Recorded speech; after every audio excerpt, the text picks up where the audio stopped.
इस कहानी को आप अंत तक सुने क्योंकि ये कहानी आपकी आंखों में आंसू ला देगी। हमेशा की तरह मैं आज भी परिसर के बाहर बैठे भिखारियों की मुफ्त स्वास्थ्य जांच में व्यस्त था। स्वास्थ्य जांच और फिर मुफ्त मिलने वाली दवाओं के लिए सभी भीड़ लगाए कतार में खड़े थे।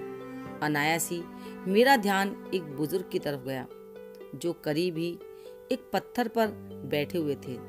सीधी नाक, घुंघराले बाल, निस्तेज आंखें, जिस्म पर सादे लेकिन साफ सुथरे कपड़े।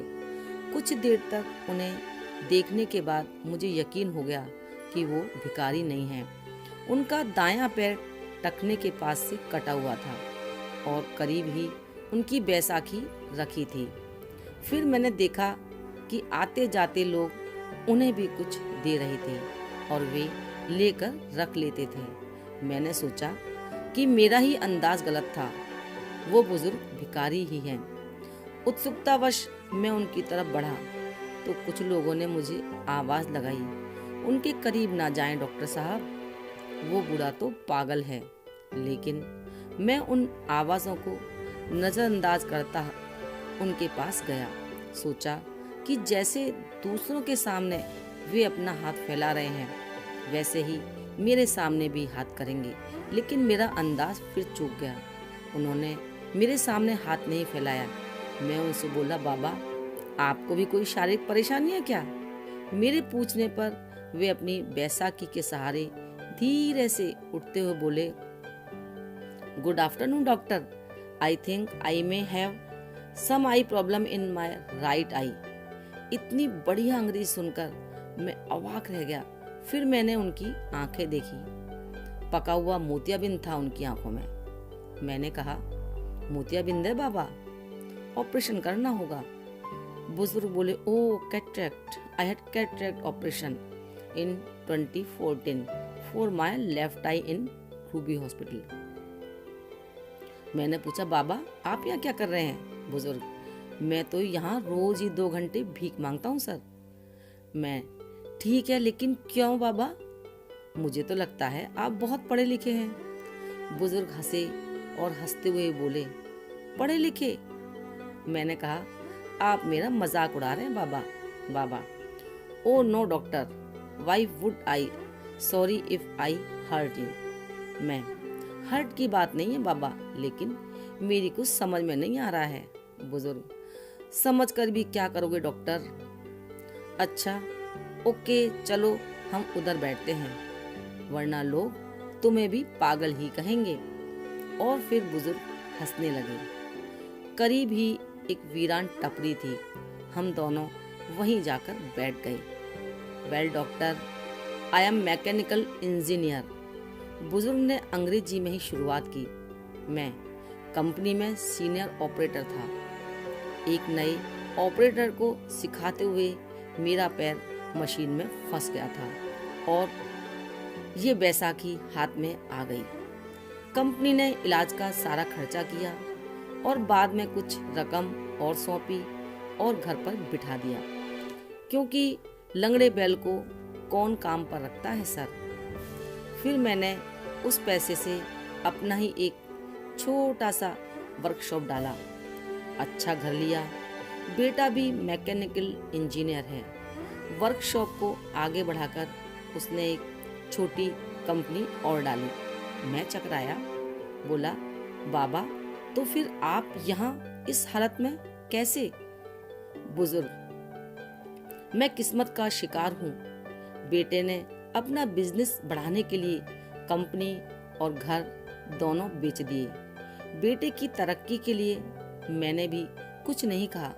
सब कुछ बेच बाच कर वो अपनी पत्नी और बच्चों के साथ जापान चला गया और हम जापानी गुड्डे गुड़िया यहाँ रह गए। ऐसा कहकर बाबा हंसने लगे। हंसना भी इतना करुण हो सकता है, ये मैंने पहली बार अनुभव किया।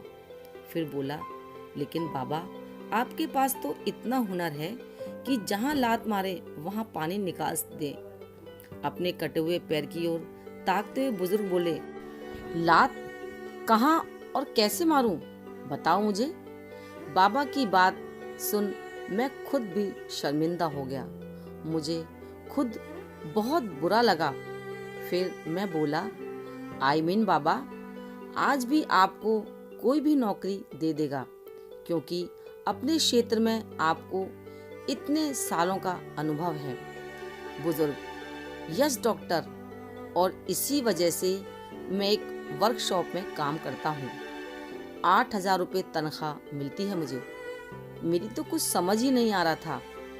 मैं बोला, तो फिर आप यहाँ कैसे?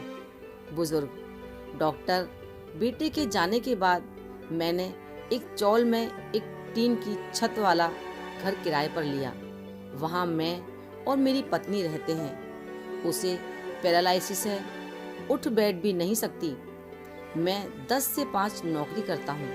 शाम 5 बजे से 7 बजे तक इधर भीख मांगता हूँ और फिर घर जाकर तीनों के लिए खाना बनाता हूँ।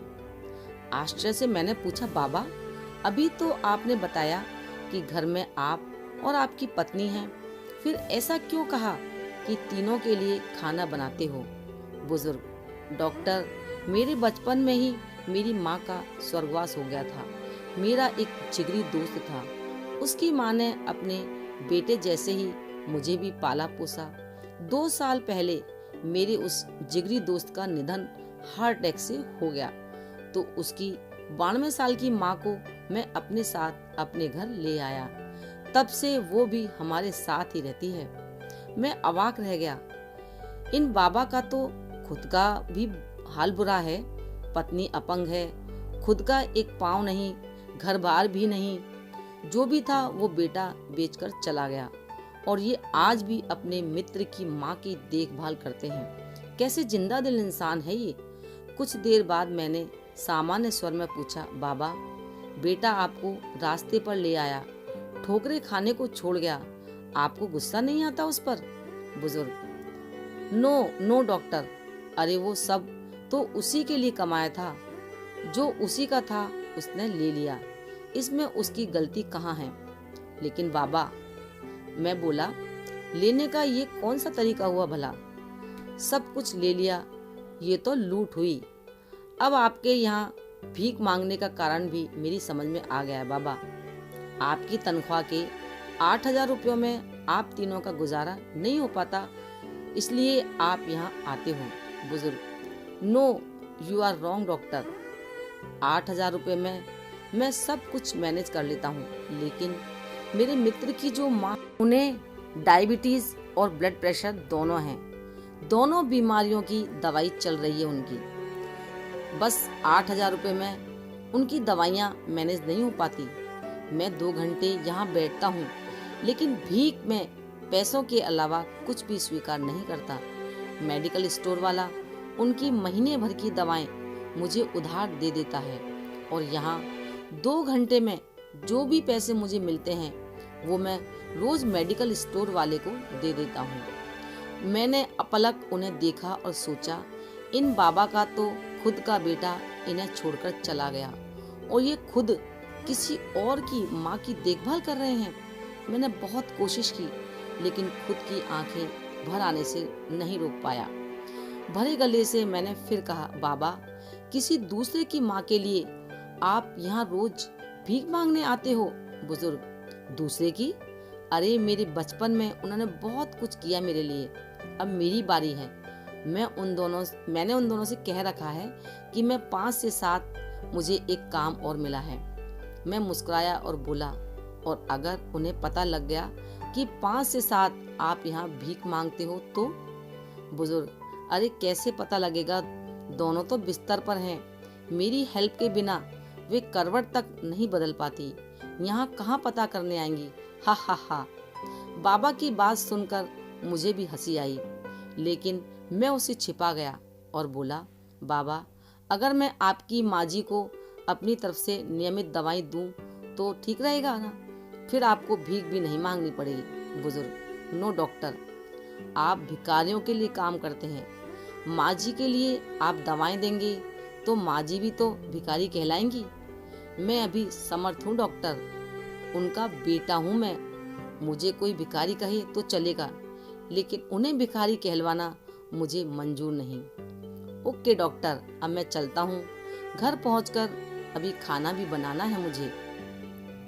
मैंने निवेदन स्वरूप बाबा का हाथ अपने हाथ में लिया और बोला, बाबा, भिखारियों का डॉक्टर समझकर नहीं, बल्कि अपना बेटा समझकर मेरी दादी के लिए दवाएं स्वीकार कर लीजिए। अपना हाथ छुड़ाकर बाबा बोले, डॉक्टर, अब इस रिश्ते में मुझे मत बांधो प्लीज। एक गया है हमें छोड़कर, आज मुझे स्वप्न दिखाकर कल तुम भी मुझे छोड़ गए तो अब सहन करने की मेरी ताकत नहीं रही। ऐसा कहकर बाबा ने अपनी बैसाखी संभाली और जाने लगे, और जाते हुए अपना एक हाथ मेरे सिर पर रखा और भर्राई ममतामयी आवाज में बोले, अपना ध्यान रखना मेरे बच्चे। शब्दों से तो उन्होंने मेरे द्वारा पेश किए गए रिश्ते को ठुकरा दिया था, लेकिन मेरे सिर पर रखे उनके हाथ के गर्म स्पर्श ने मुझे बताया कि मन से उन्होंने इस रिश्ते को स्वीकारा था। उस पागल कहे जाने वाले मनुष्य के पीठ फिरते ही मेरे हाथ अपने आप प्रणाम की मुद्रा में उनके लिए जुड़ गए। इसलिए दोस्तों, कभी भी माँ बाप का दिल ना दुखाएं। और आपको ये कहानी कैसी लगी, पसंद आई तो लाइक करें।